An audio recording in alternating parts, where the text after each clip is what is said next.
Hello. Well, today I'm going to be highlighting the water effects using a dry brush technique.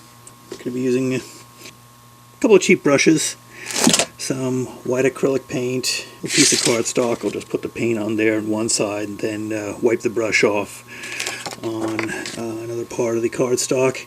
I'm also going to be using a damp washcloth. And we'll be using this for is if I get too much paint on the river here, I can always take the washcloth and wipe off the excess. Go ahead and put a little dab of paint on there. I'll take my paintbrush and put it in there. And I'm just going to wipe it off, get most of the paint off. We just want to highlight some of the ripples and not do anything too intense. So we'll make sure the paint is almost completely off. Move to the back and work my way up front. That's the start of the river here where I dammed it off, and once I get the bridge in place, maybe a tree or two there, you won't notice that the river just kind of stops right there, or starts right there. So anyway, let's go over this lightly, just like that. Just try to put a little paint on the tops of the ripples here and there.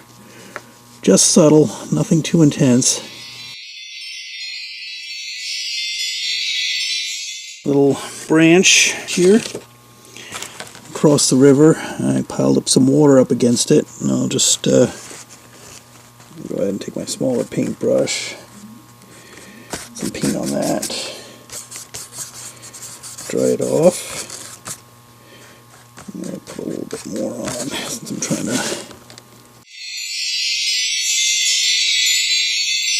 just put that little edge on there, indicate there's some foam. Water's piling up against that branch. Right here is a good spot. And then here, I got this rock partially sticking out. Can highlight that. Little bump. Here's another little bump right in there. I can highlight. It's actually maybe a little bit more than I want. Right here. So I'll take my washcloth and just kind of wipe a little bit off, wipe it a little bit away.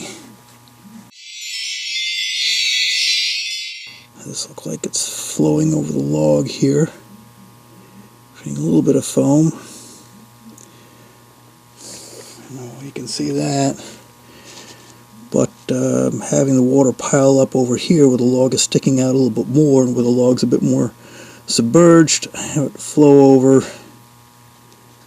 an indication of turbulence in the river. Of course, we got pylons here too. I want to indicate some turbulence against that.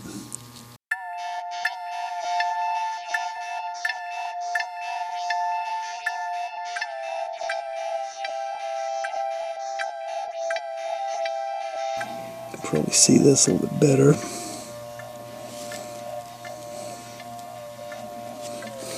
Here, you can imagine the flow of water running up against the log and making it foam. So water, some of it pushes underneath and some of it pushes over.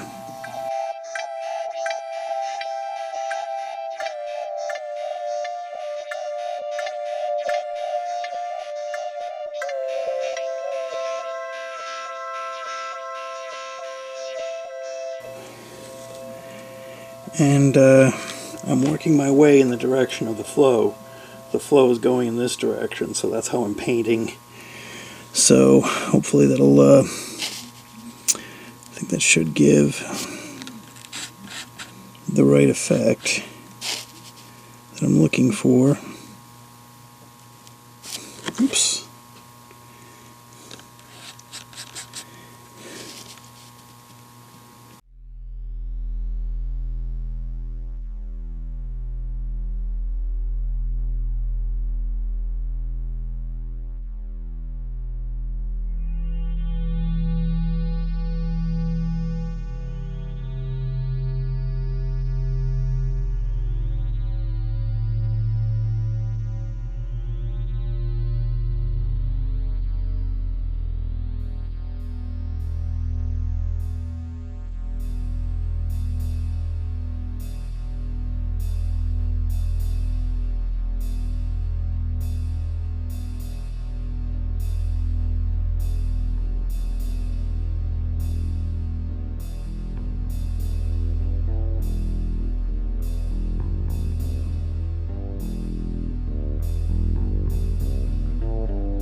just lightly brushing the tops of all these swirls.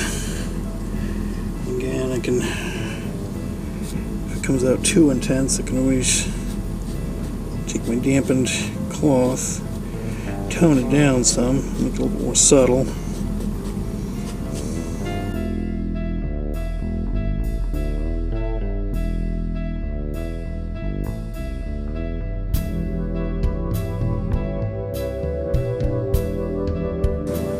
Couple of boulders underneath. They kind of get highlighted automatically as I go over them, since they're kind of sticking out a little bit. Maybe a little bit too. Okay, it's a little bit too much here.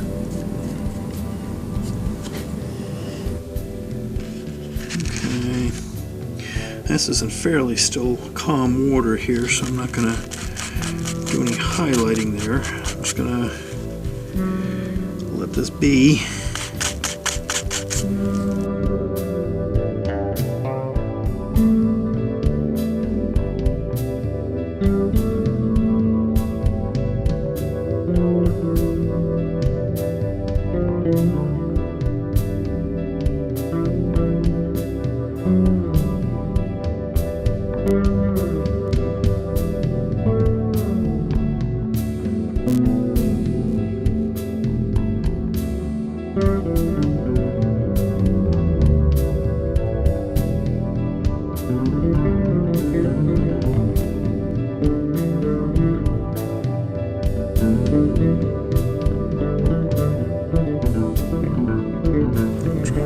Up. I don't want to have it completely painted a flat white because I want some of the translucency to show through from the water effects. It's a bubbling river, but I'm not trying to model white caps, you know. So it's not like I'm trying to model the Colorado River or something like that in the rapids.